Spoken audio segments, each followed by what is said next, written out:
आप सभी का बहुत बहुत स्वागत है हमारे इस प्यारे से यूट्यूब चैनल राहुल बायो में।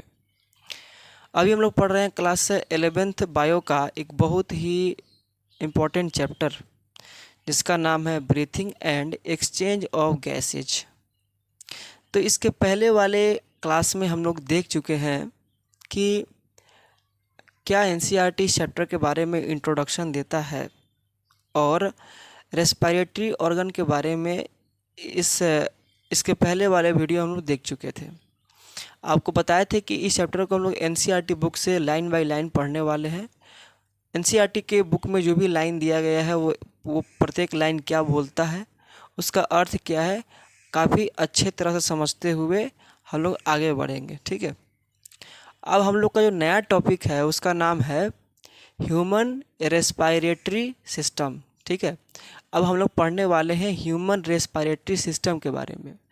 तो इसके पहले वाले क्लास में जो है हम लोग लगभग सारे जीवों के अंदर यानी सारे ऑर्गेनिज्म में जो है वो किस तरह से रेस्पिरेशन करते हैं यानी किस तरह से एक्सचेंज करते हैं गैस का, इसके पहले वाले क्लास में देख चुके थे। अब हम स्पेशली किसके बारे में बात करेंगे, हम स्पेशली अब बात करने वाले हैं ह्यूमन के बारे में कि ह्यूमन का जो रेस्पिरेटरी सिस्टम है, सिस्टम यानी कहने का अर्थ है ऑर्गन, बहुत सारे ऑर्गन का ग्रुप। ठीक है, जो एक साथ मिलकर रेस्पिरेशन में सहायता करे यानी कि एक्सचेंज ऑफ गैस यानी कि ऑक्सीजन को लेने में और CO2 को बाहर फेंकने में सहायता करे।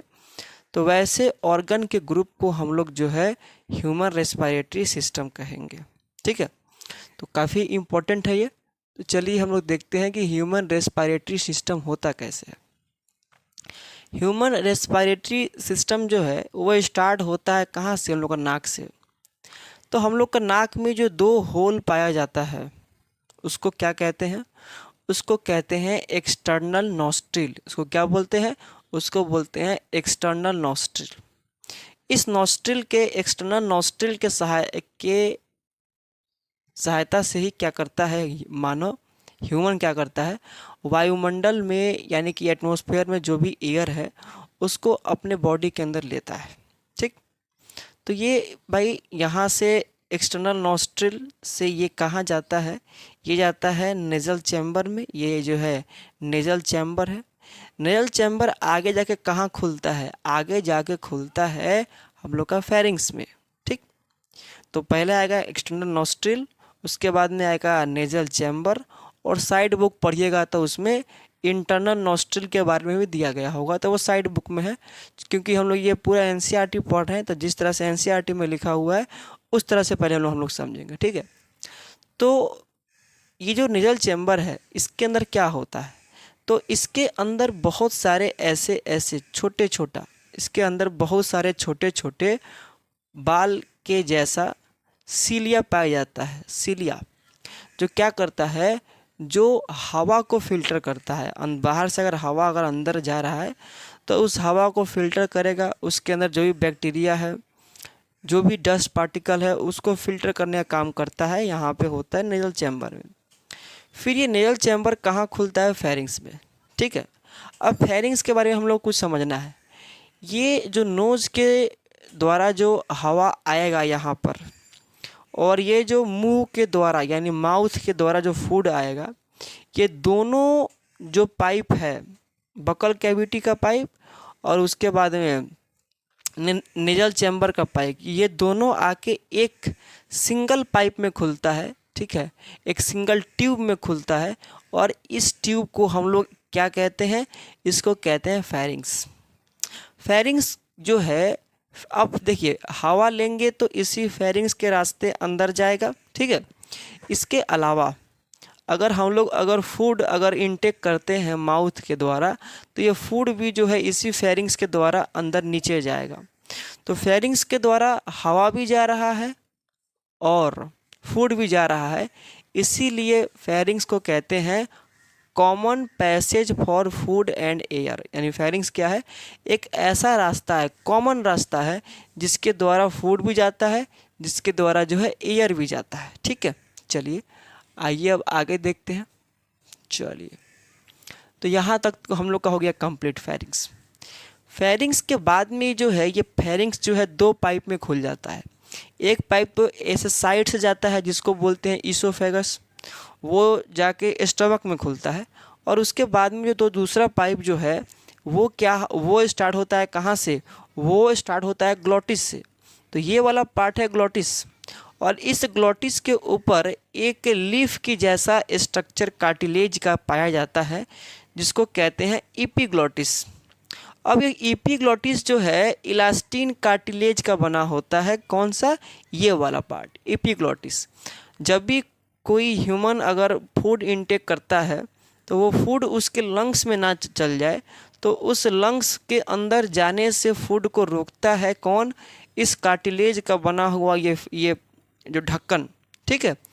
और इस तरह से ये फूड जो है अंदर नहीं जा पाता है। तो इसके बाद में आएगा एपिग्लोटिस, उसके बाद में आएगा ग्लोटिस। उसके नीचे यहाँ पर देखिए, यहाँ पर एक चौड़ा एक पार्ट आप देख रहे हैं। इस चौड़े पार्ट को हम लोग क्या कहते हैं, इस चौड़े पार्ट को कहते हैं हम लोग, इस चौड़े पार्ट को बोलते हैं लैरिंग्स। और लैरिंग्स को हम लोग जो है सिंपल लैंग्वेज में बोलते हैं वॉइस बॉक्स। क्यों, क्योंकि ये लैरिंग्स जो है ये भी कार्टिलेज का बना होता है, और इसी के द्वारा हम लोग क्या कर सकते हैं, हम लोग बोलते हैं, ठीक है। तो हम लोग जो बोल रहे हैं वो साउंड कहाँ से होता है प्रोड्यूस, वो साउंड प्रोड्यूस होता है इस लैरिंग्स वाले पार्ट में, ठीक है। लैरिंग्स के बाद में जो हम लोग का पार्ट आता है उसको हम लोग बोलते हैं क्या, ट्रैकिया। ये वाला पार्ट कौन सा है, ये वाला पार्ट है ट्रैकिया है, ये ट्रैकिया है, ठीक। और ट्रैकिया जो है सी शेप यानी सी आकार के कार्टिलेज से घिरा होता है। देखिए यहाँ पे कार्टिलेज से घिरा है, यहाँ पे कार्टिलेज से घिरा हुआ है, ठीक, ताकि ये पाइप जो है कोलैप्स ना कर जाए, ये पाइप बंद ना हो जाए, इस पाइप को बंद होने से रोकता है। और ये सी शेप कार्टिलेज कहाँ होता है, आगे की तरफ होता है, पीछे की तरफ नहीं होता है, ठीक है। तो ये ट्रैकिया, फिर ट्रैकिया जाके किस में खुलता है, ये ट्रैकिया जाके आगे जाकर L5 रीजन में दो भागों में बंट जाता है। L5 रीजन यानी कहने का अर्थ है कि यहाँ से लेकर हम लोग का इसके पीछे रीढ़ का हड्डी भी होगा। तो उस रीढ़ के हड्डी में यानी उस वर्टिब्रल का कॉलम में जो क्या बोलते हैं कि नहीं L5 नहीं T5, जो T5 बोन है वहाँ पे जाकर ये जो ट्रैकिया है ये आगे जाके बढ़ जाता है दो भाग में। और इसको हम लोग क्या कहते हैं, इसको हम लोग कहते हैं प्राइमरी ब्रोंकाई, ठीक। प्राइमरी ब्रोंकाई प्राइमरी ब्रोंकाई आगे जाके बढ़ता है सेकेंडरी ब्रोंकाई में, सेकेंडरी आगे बढ़ता है टर्सरी में, टर्सरी आगे बढ़ जाता है इनिशियल ब्रोंकियोल में, और इनिशियल आगे जाके बढ़ता है टर्मिनल ब्रोंकियोल में, और टर्मिनल ब्रोंकियोल के बाद में ग्रेप्स की तरह यानी कि अंगूर की जैसा जो है स्ट्रक्चर देखने को मिलता है, गोला गोला सबसे अंत में। इसको हम लोग क्या कहते हैं, इसको हम लोग कहते हैं एल्वियोलाई। क्या कहते हैं इसको हम लोग कहते हैं एल्वियोलाई, यानी कि ये वो पार्ट है जहाँ पे वास्तव में गैसों का एक्सचेंज देखने को मिलेगा, ठीक है।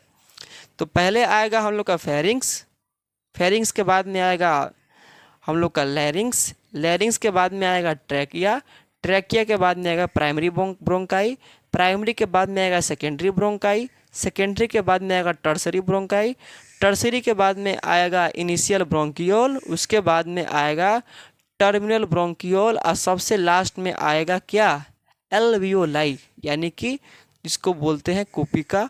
और एल्वियोलाई से ही हम लोग का क्या होता है, गैसों का एक्सचेंज देखने को मिलता है। उसके बाद में ये जो प्राइमरी ब्रोंकाई है ये दो अलग अलग मेम्ब्रेन से ढके हुए एक ऑर्गन में बढ़ता है, और इस ऑर्गन को हम लोग क्या कहते हैं, इस ऑर्गन को बोलते हैं लंग्स। ये एक लंग्स है, ये एक लंग्स है। ये वाला कौन सा लंग्स है, ये है लेफ्ट लंग्स, इसीलिए इसको LL शॉर्टकट में लिख दिए हैं। और ये वाला लंग्स कौन सा है, ये है राइट लंग, इसीलिए इसको RL लिखे हैं, ठीक है। तो ये लेफ्ट लंग्स और राइट लंग्स के नीचे एक इस शेप का डोम माने कि समझिए कि कुछ इस टाइप का डोम शेप का एक ऑर्गन, एक अंग पाया जाता है जो मसल्स का बना होता है। और इसको हम लोग क्या कहते हैं, डायफ्राम बोलते हैं। ठीक है, तो यहाँ पे जो आप देख रहे हैं ये क्या है, यहाँ पे जो आप देख रहे हैं ये है डायफ्राम। ठीक है, तो ये डायफ्राम में बढ़ता है। डायफ्राम का आकार कैसा होता है, तो डायफ्राम का जो है शेप होता है वो होता है डोम शेप, डोम आकार का। ठीक है, चलिए यहाँ तक कोई दिक्कत नहीं है। चलिए उसके बाद में ये लंग्स है, ये लंग्स है, दोनों लंग्स 2 लेयर से ढके हुए हैं। दोनों लंग्स जो है 2 लेयर से ढके हुए हैं। बाहरी लेयर को कहते हैं आउटर प्लूरा। क्या कहते हैं, बाहरी लेयर को कहते हैं आउटर प्लूरा, और इसके अंदर जो लेयर पाया जाता है इसको बोलते हैं इनर प्लूरा। बाहरी लेयर को बोलते हैं आउटर प्लूरा, अंदर वाले को कहते हैं इनर प्लूरा। और आउटर प्लूरा और इनर प्लूरा के बीच में, ठीक है, एक खाली जगह देखने को मिलता है, जैसे कि आप देख सकते हैं यहाँ पर ये खाली पार्ट है। इस पार्ट को कहते हैं प्लूरल कैविटी। ठीक है, और इसके अंदर पाया जाता है एक लिक्विड, एक फ्लूइड पाया जाता है जिसको कहते हैं प्लूरल फ्लूइड। ठीक है, तो ये यहाँ पे कुछ इस तरह से देखने को मिलता है। जो हम लोग का जो राइट लंग्स है ये 3 भागों में बटा होता है, एक ऐसे और एक ऐसे। ये 3 भागों में बटा होता है, एक ऐसा होता है और एक ऐसा। ठीक, तो ये राइट लंग हम लोग का 3 भाग में बटा है, 1 2 3। लेकिन जो हम लोग का लेफ्ट लंग है वो 2 ही भाग में बटा होता है, कुछ इस तरह से और इस तरह से। ठीक है, तो ये लेफ्ट लंग जो है छोटा होता है राइट लंग्स के जो है कंपैरिजन में। और इसके बाद में ये लेफ्ट लंग्स जो है थोड़ा सा यहाँ पे दबा हुआ होता है, क्योंकि यहाँ पे क्या होता है, यहाँ पे हम लोग का होता है हार्ट, यहाँ पे हृदय होता है। और यहाँ पे जो आप देख रहे हैं कि एक कर्व देख रहे हैं, इस कर्व को, इस मुड़े हुए पार्ट को हम लोग क्या कहते हैं, इसको कहते हैं कार्डियक नॉच। और कार्डियक का ही अर्थ होता है हार्ट, हृदय। ठीक है, तो कुछ इस तरह से हम लोग का रेस्पिरेटरी सिस्टम देखने को मिलता है। सबसे जो मेन है वो है ये लास्ट वाला पार्ट जिसको कहते हैं एल्वियोलाई। और इसके अंदर जो भी प्राइमरी, सेकेंडरी, टर्शियरी जो आपको अच्छे तरह से दिखाई नहीं दे रहा है उसको नीचे बनाया है, तो आइए उसको देखते हैं कि कैसे कैसे होता है। ठीक है, चलिए आइए अब देखते हैं। तो सबसे पहले हम लोग का स्टार्ट कहाँ से हुआ था, ट्रैकिया से हुआ था स्टार्ट। ठीक है, तो ये क्या है, ये वाला पार्ट जो है, ये वाला पार्ट हम लोग का ट्रैकिया है, ट्रैकिया है। और ये वाला पार्ट कौन सा है, ये वाला पार्ट है हम लोग का लैरिंग्स, लैरिंग्स यानी कि जिससे साउंड निकलता है। तो ये ट्रैकिया 1 नंबर लिखा हुआ है। ये ट्रैकिया आगे जाके डिवाइड हो जाता है 2 पार्ट में, और ये 2 पार्ट को क्या कहते हैं, प्राइमरी ब्रोंकाई कहते हैं। ये प्राइमरी ब्रोंकाई है, ये प्राइमरी ब्रोंकाई है। ये प्राइमरी ब्रोंकाई जो है आगे जाके फिर से बढ़ता है 2 भाग में, इसको कहते हैं सेकेंडरी ब्रोंकाई। और ये फिर आगे बटा होगा, लेकिन उसको पूरा नहीं बना है, उतना नहीं बन पाएगा। फिर ये सेकेंडरी ब्रोंकाई आगे जाके डिवाइड होता है 2 पार्ट में, और इसको हम लोग क्या कहते हैं, इसको कहते हैं टर्शियरी ब्रोंकाई। फिर ये टर्शियरी जो ब्रोंकाई है ये आगे जाके 2 पार्ट में डिवाइड होता है, इसको क्या कहते हैं, इसको कहते हैं इनिशियल ब्रोंकियोल। इसको क्या कहते हैं, इसको कहते हैं इनिशियल ब्रोंकियोल।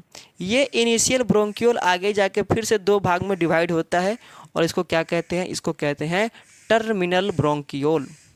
फिर ये टर्मिनल ब्रोंकियोल आगे जाके 2 पार्ट में डिवाइड होता है, इसको हम लोग क्या कहते हैं, इसको हम लोग कहते हैं, देखिए अब ये लास्ट हो गया। और उसके बाद में ये एक बैग जैसे स्ट्रक्चर में ओपन होता है जिसको कहते हैं एल्वियोलर सेक। ठीक है, और इसी के अंदर बहुत सारे छोटे छोटे अंगूर जैसा गोला गोला स्ट्रक्चर दिखाई देता है, जो काफ़ी अधिक संख्या में होता है। इनकी नंबर बहुत अधिक होती है। ठीक है, मिलियनों में पाए जाते हैं। इसको हम लोग क्या कहते हैं, इसको हम लोग कहते हैं एल्वियोलाई। ठीक है, तो ट्रैकिया के बाद में प्राइमरी ब्रोंकाई, प्राइमरी के बाद में सेकेंडरी ब्रोंकाई, सेकेंडरी के बाद में हम लोग का आता है टर्शियरी ब्रोंकाई, इसके बाद में आता है हम लोग का इनिशियल ब्रोंकियोल, टर्मिनल ब्रोंकियोल, और उसके बाद में एल्वियोलर जो है डक्ट, उसके बाद में आता है एल्वियोलर सेक, और लास्ट में आता है एल्वियोलाई। ठीक है, अब ये जो सी शेप कार्टिलेज जो है, सी शेप कार्टिलेज यानी कि इसके ऊपर ऐसा ऐसा जो हम लोग बनाए हैं ना, ये वाला पार्ट, ये वाला ऐसे ऐसा ऐसा सी शेप कार्टिलेज जो है ये कहाँ से लेकर कहाँ तक पाया जाता है, ठीक है। तो यहाँ पे लिखे हैं कि ट्रैकिया से स्टार्ट होता है और ट्रैकिया से स्टार्ट होता है और इनिशियल ब्रोंकियोल तक पाया जाएगा, लेकिन यहाँ से स्टार्ट होगा और हम लोग का इस वाले पार्ट तक जो है हम लोग का सी शेप कार्टिलेज रिंग देखने को मिलेगा। ट्रैकिया से स्टार्ट होगा और इनिशियल ब्रोंकियोल तक ये देखने को मिलेगा सी शेप कार्टिलेज रिंग, ठीक है। उसके बाद में ये जो अब इसके दो पार्ट होते हैं, एक पार्ट ऐसे उसको बोलते हैं जो एयर को ट्रांसपोर्ट करता है। तो एयर को ट्रांसपोर्ट करने वाला कहाँ से स्टार्ट होता है, तो एयर का ट्रांसपोर्ट करने वाला स्टार्ट होता है नॉस्ट्रिल से, ठीक है। अभी हम लोग थोड़ी देर पहले पढ़े, तो नॉस्ट्रिल से लेकर एक्सटर्नल नॉस्ट्रिल से लेकर टर्मिनल ब्रोंकियोल तक ये क्या है, ये है हम लोग का कंडक्टिंग पार्ट। कंडक्टिंग पार्ट माने कि जो क्या करता है, जो गैस को ढोता है, यानी कि जो गैस का ट्रांसपोर्ट करता है। और एक होता है रेस्पिरेटरी पार्ट, यानी कि जहाँ पे एक्चुअली में गैसों का एक्सचेंज होता है, तो वो है हम लोग का कौन, वो है एल्वियोलाई है, कुपिका है, ठीक है। ये जो देख रहे हैं गोला गोला, इसको भी हम लोग आगे देखेंगे। तो या वहाँ पे क्या होता है, वहाँ पे वास्तव में जो है गैसों का एक्सचेंज देखने को मिलता है, ठीक है। तो ये था हम लोग का जो है रेस्पिरेटरी सिस्टम, जो बहुत ही इम्पोर्टेंट है। इसको बढ़िया से जाने बिना हम लोग आगे नहीं समझ पाएंगे, ठीक है। तो कुछ इस तरह से हम लोग का जो है रेस्पिरेटरी सिस्टम देखने को मिलता है। अब एनसीईआरटी बुक में इसके बारे में क्या क्या लिखा है, तो एनसीईआरटी का जो प्रत्येक लाइन है उसको लेकर और प्रत्येक लाइन को समझते हुए हम लोग यही सब पार्ट को वहाँ भी समझेंगे, ठीक है। ये आपको अगर नोट्स चाहिए जो हम बना के रखे हैं, तो आप कमेंट बॉक्स में कमेंट कर सकते हैं। आपको ये नोट्स जो है दे दिया जाएगा। आपको लिखना कुछ भी नहीं है, आपको पूरा नोट्स मिल जाएगा, ठीक है। कमेंट बॉक्स में आपको एक नाम दिया गया होगा चैनल का, राहुल बायो के नाम से ही आपको मिल जाएगा। टेलीग्राम पे जाके वहाँ ज्वाइन कर लीजिएगा, तो वहाँ पे हम इसको डाल देंगे, वहाँ से आप लोग डाउनलोड कर सकते हैं और इसका प्रिंट आउट करके और वीडियो लेक्चर देख के पढ़ सकते हैं, ठीक है। अगर आपको कोई भी प्रॉब्लम होगा तो आप कमेंट करके पूछ सकते हैं। हमें जो है आपकी कमेंट का बहुत इंतज़ार रहेगा, ठीक है।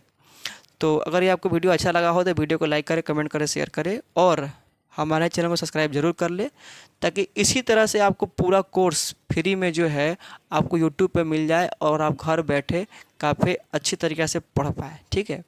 तो मिलते हैं एक नए वीडियो में इसके अगले वाले नए टॉपिक के साथ। तब तक पढ़ाई करते रहिए।